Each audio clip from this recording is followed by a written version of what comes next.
Hi hello ಎಲ್ಲರಿಗೂ ಹೊಸ ಕತೆ ನಿಮ್ಮ ಜೊತೆ ಕನ್ನಡತಿ ಮಾಡುವ ನಮಸ್ಕಾರಗಳು.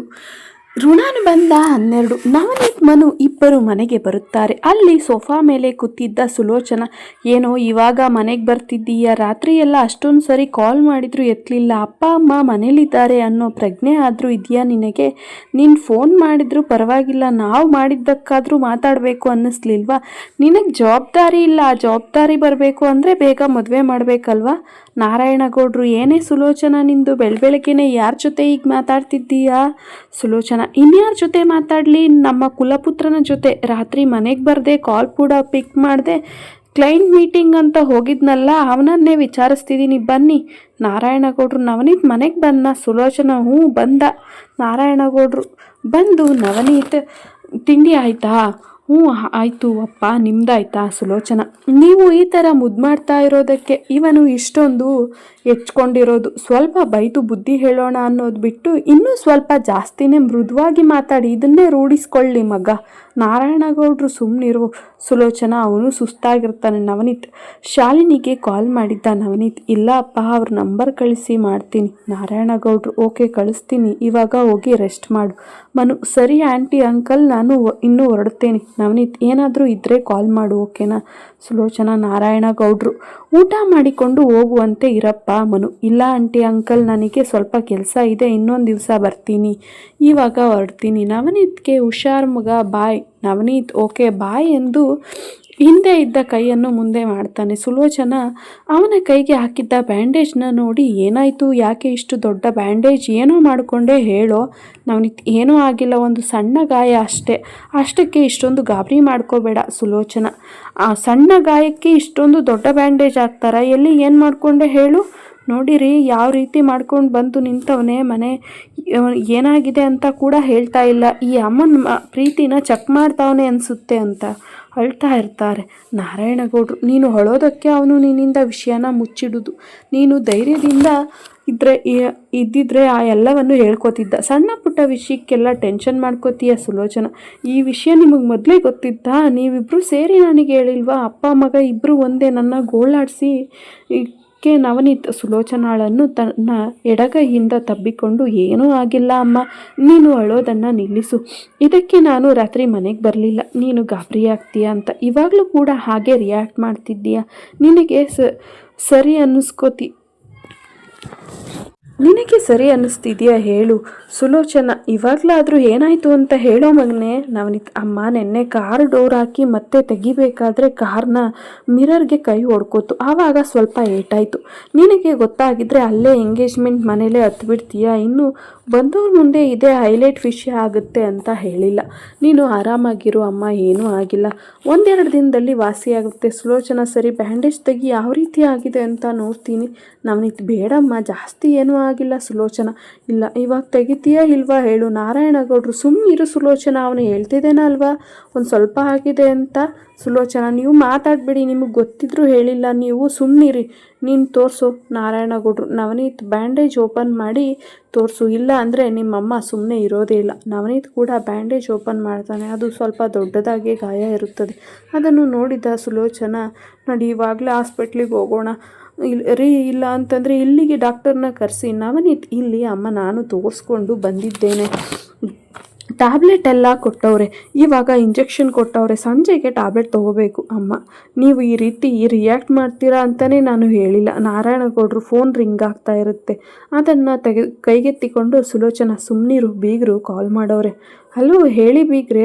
ರಾಮೇಗೌಡ್ರು, ಮದುವೆಗೆ ಮುಹೂರ್ತ ಫಿಕ್ಸ್ ಆಯಿತು ಬೀಗ್ರೆ, ಇಬ್ಬರು ಜಾತಕನೂ ತುಂಬ ಚೆನ್ನಾಗಿ ಕೂಡಿ ಬಂದಿದೆ, ಅದು ಅದ್ಭುತವಾಗಿದೆ ಅಂತೆ, ಎಷ್ಟೋ ವರ್ಷಗಳ ಆಗಿತ್ತಂತೆ ಈ ರೀತಿ ಜಾತಕ ಕೂಡಿ ಬಂದು.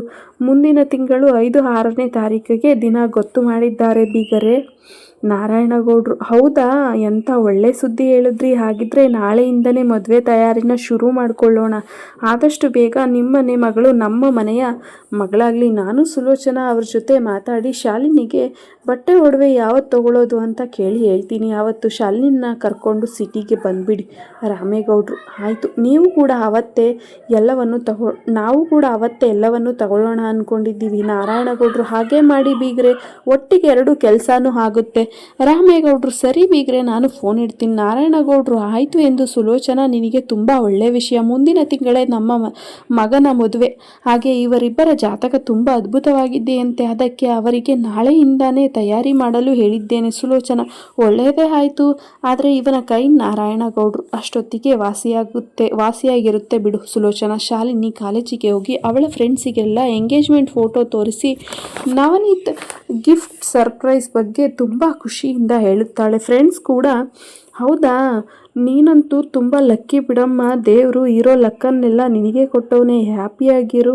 ಇತ್ತ ಅವಳು ಮನೆಯವರಿಗೆ ಗೊತ್ತಿಲ್ಲದ ಹಾಗೆ ಡ್ಯಾನ್ಸ್ ಕ್ಲಾಸ್ಗೆ ಹೋಗಿ ಪ್ರಾಕ್ಟೀಸ್ ಮಾಡ್ತಾ ಇರ್ತಾಳೆ. ಯಾಕಂದರೆ ಶಾಲಿನಿಗೆ ಡ್ಯಾನ್ಸ್ ಅಂದರೆ ಪಂಚಪ್ರಾಣ. ಯಾವುದಕ್ಕೂ ಸ್ಯಾಕ್ರಿಫೈಸ್ ಮತ್ತು ಅಡ್ಜಸ್ಟ್ ಮಾಡ್ಕೊಳ್ಳದೇ ಇರುವ ಶಾಲಿನಿ ಡ್ಯಾನ್ಸಿಗೋಸ್ಕರ ಎಲ್ಲವನ್ನೂ ಸಹಿಸ್ಕೊಳ್ತಾಳೆ. ಹಾಗೆ ಅವಳ ಫ್ರೆಂಡ್ಸ್ ಕೂಡ ಇವಳ ಜೊತೆನೇ ಪ್ರಾಕ್ಟೀಸ್ ಮಾಡ್ತಾ ಇರ್ತಾರೆ. ಕೊರಿಯೋಗ್ರಾಫರ್ ಜೊತೆ ಮಾಸ್ಟರ್, ನಿಮಗೆ ಒಂದು ವಿಷಯ ಗೊತ್ತಾ, ಶಾಲಿನಿಗೆ ಮದುವೆ ಫಿಕ್ಸ್ ಆಗಿದೆ. ಹುಡುಗ ದೊಡ್ಡ ಬಿಸ್ನೆಸ್ ಮ್ಯಾನ್. ಅವಳಿಗೆ ಇವಾಗಲೇ ಐಫೋನು, ಸರ್ಪ್ರೈಸ್ ಗಿಫ್ಟ್, ಹಾಗೆ ಅವನ ಅಮ್ಮ ಇವಳಿಗೆ ಡೈಮಂಡ್ ನೆಕ್ಲೆಸ್ ಎಲ್ಲವನ್ನೂ ಕೊಟ್ಟವರಂತೆ. ಶಾಲಿನಿ ತುಂಬ ಲಕ್ಕಿ ಮಾಸ್ಟರ್. ಶಾಲಿನಿ ಅದೃಷ್ಟ ಯಾರಿಗೂ ಸಿಗಲ್ಲ ಅನಿಸುತ್ತೆ.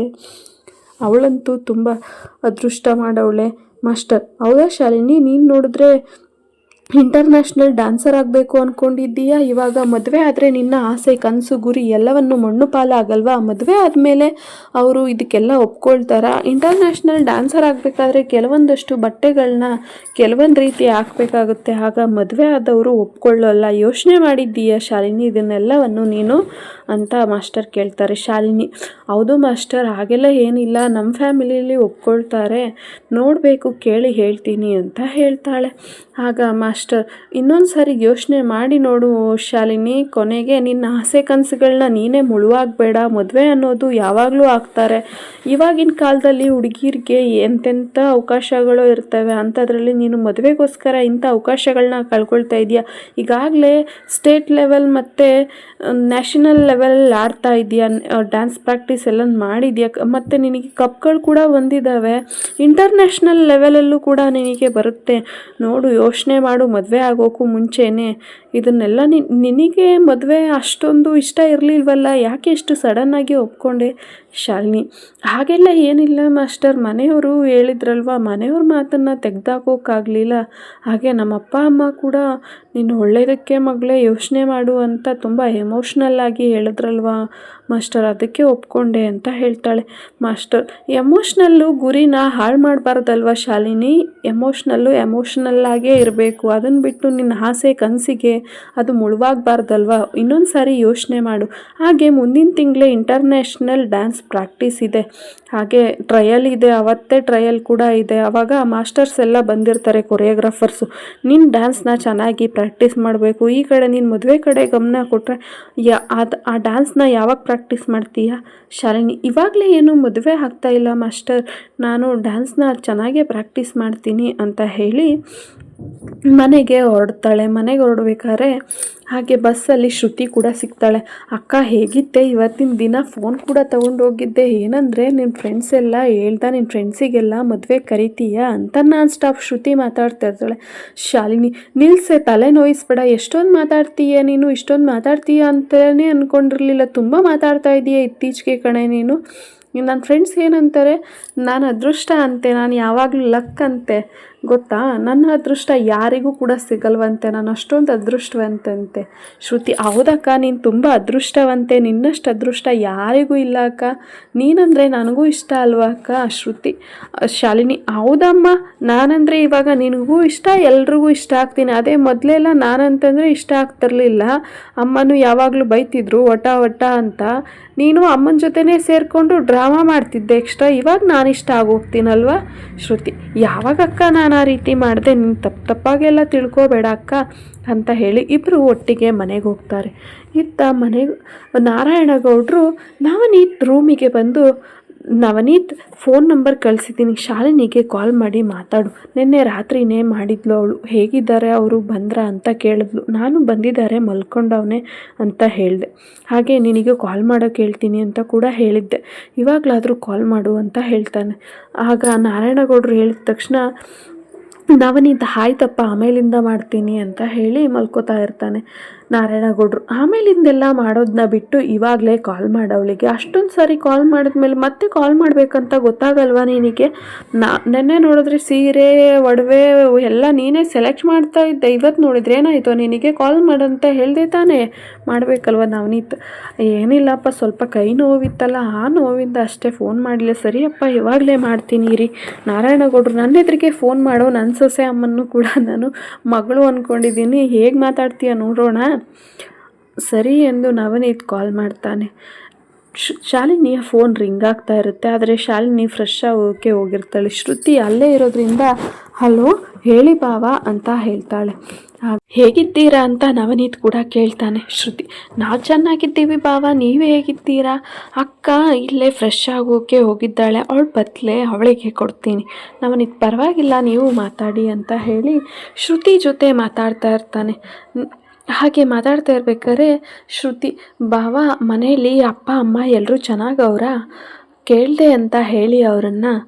ನವನೀತ್, ಅವರು ಚೆನ್ನಾಗಿದ್ದಾರೆ, ಆಯಿತು ಕೇಳಿದೆ ಅಂತ ಹೇಳ್ತೀನಿ. ಅಲ್ಲಿ ಅಪ್ಪ ಅಮ್ಮ ಕೂಡ ಚೆನ್ನಾಗಿದ್ದಾರಾ? ಅವ್ರು ಕೂಡ ಏನು ಮಾಡ್ತಾ ಇದ್ದಾರೆ ಅಂತ ನವನೀತ್ ಮಾತನ್ನು ಶುರು ಮಾಡ್ತಾನೆ. ಮಾತನ್ನು ಶುರು ಮಾಡತ್ಲೇ ಶ್ರುತಿ ಕೂಡ, ಇಲ್ಲೂ ಅಪ್ಪ ಅಮ್ಮ ಎಲ್ಲರೂ ಚೆನ್ನಾಗಿದ್ದಾರೆ ಬಾವ. ನವನೀತ್, ಕಾಲೇಜ್ಗೆ ಹೋಗಿದ್ರಾ? ಕಾಲೇಜ್ ಹೇಗೆ ನಡೀತಾ ಇದೆ? ಏನು ಓದ್ತಾ ಇದ್ದೀರಾ ನೀವು ಅಂತ ಕೇಳ್ತಾನೆ. ಆಗ ಶ್ರುತಿ, ಸೆಕೆಂಡ್ PUC ಓದ್ತಾ ಇದ್ದೀವಿ ಬಾವ, ಕಾಲೇಜ್ ತುಂಬ ಚೆನ್ನಾಗಿದೆ ಬಾವ, ನೀವು ಕೂಡ ಹೇಗಿದ್ದೀರ ಬಾವ? ಹಾಗೆ ಆಫೀಸ್ ಕೂಡ ಚೆನ್ನಾಗಿದೆಯಾ? ಆಫೀಸಲ್ಲಿ ನಮಗೂ ಏನಾದರೂ ಒಂದು ಕೆಲಸ ಕೊಡ್ತೀರಾ ಅಂತ ಶ್ರುತಿ ಮುಂದುವರೆದು ಮಾತನಾಡ್ತಾಳೆ.